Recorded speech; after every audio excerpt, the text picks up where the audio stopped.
Hello, beautiful. Today I want to talk about messaging, specifically how to bridge that gap, the gap between what you're saying and how it's landing with your aligned high ticket coaching clients.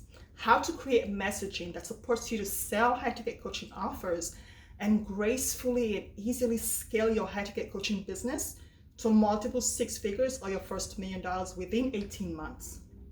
We're going to talk about what that bridge looks like and how to walk across it and meet your clients in the conversation they're having right now. To step into that conversation so they see you, they hear you, and they know that you're talking to them.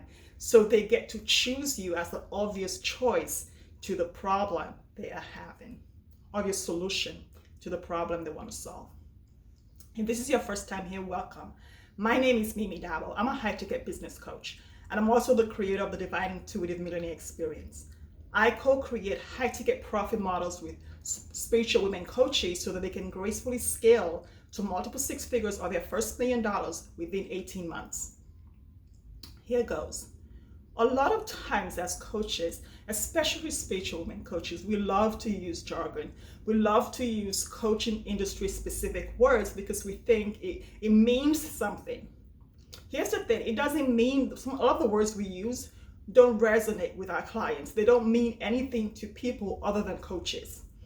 And unless your clients are also coaches who are trained in the modality or who are trained to sound and speak and work like you, it doesn't land with them. They don't even know you're talking to them. They don't even see you. So all the marketing, all the Facebook Lives, the blogs, the emails, the YouTube videos, none of it lands. They don't even look at it or hear it because they're not listening to you. They're having a conversation and you can't be in it or you cannot step into it because you don't know their heart and their words. So how do you build that bridge? How do you create that connection and get that heart and soul connection going? You know, it's simple. It's more than just doing market research. It's really knowing the heart of your client.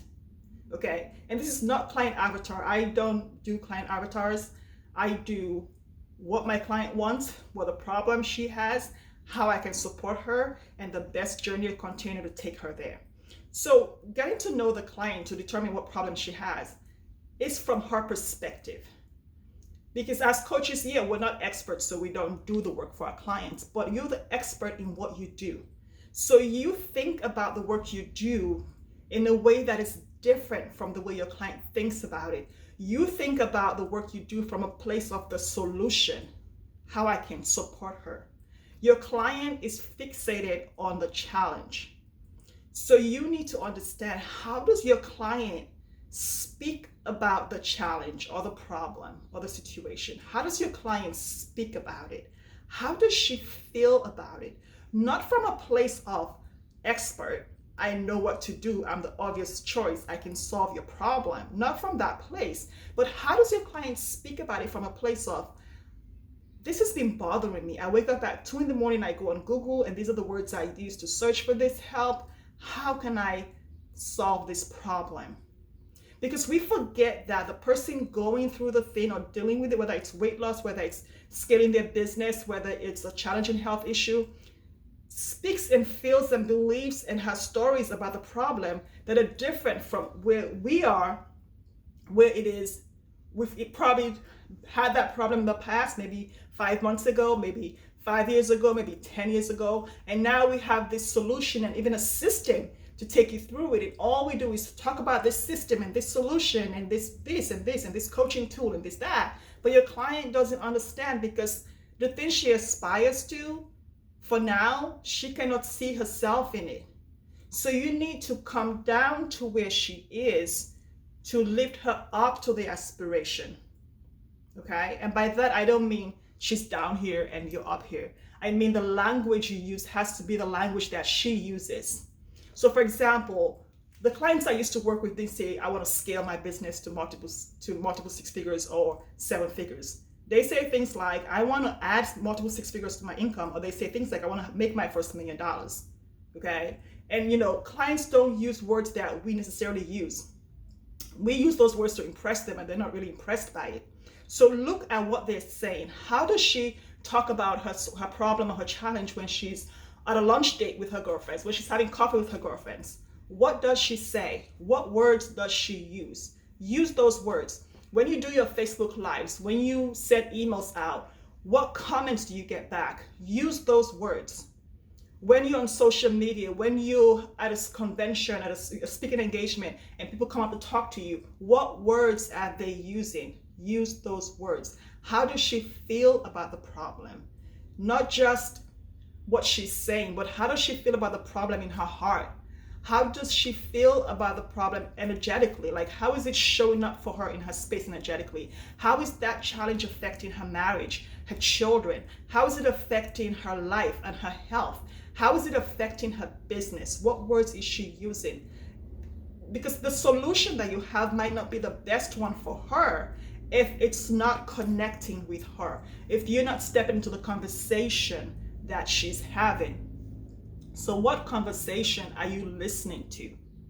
When you're talking to people, when you're interviewing clients or doing market research, when you're working with clients, are you really hearing them? Are you really connecting with them? Because to build that bridge, you have to come down from the expert squeaky clean stool and just step into a conversation that's happening right now.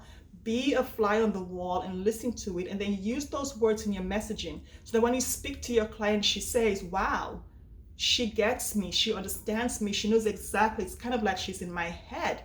And she can raise her hand to say, I want to work with you. I want to be in your world. I want to get that solution that you have, and I want to be on that container and that journey for the next 18 months or 6 months or 9 months or 12 months with you. But first you have to come down from the expert place and listen.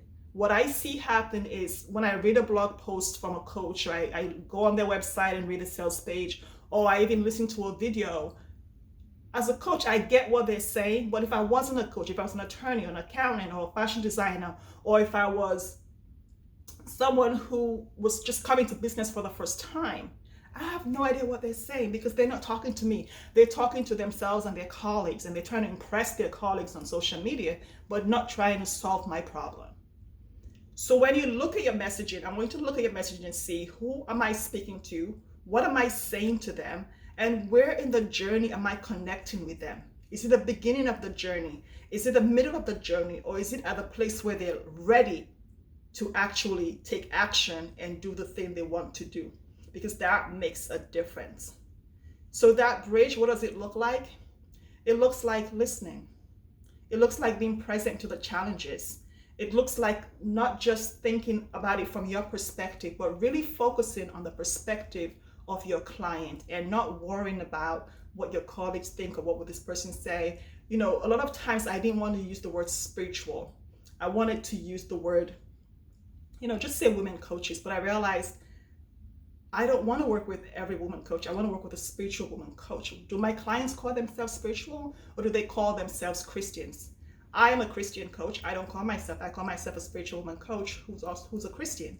And so I realized that my clients were calling themselves spiritual because they identified as spiritual coaches.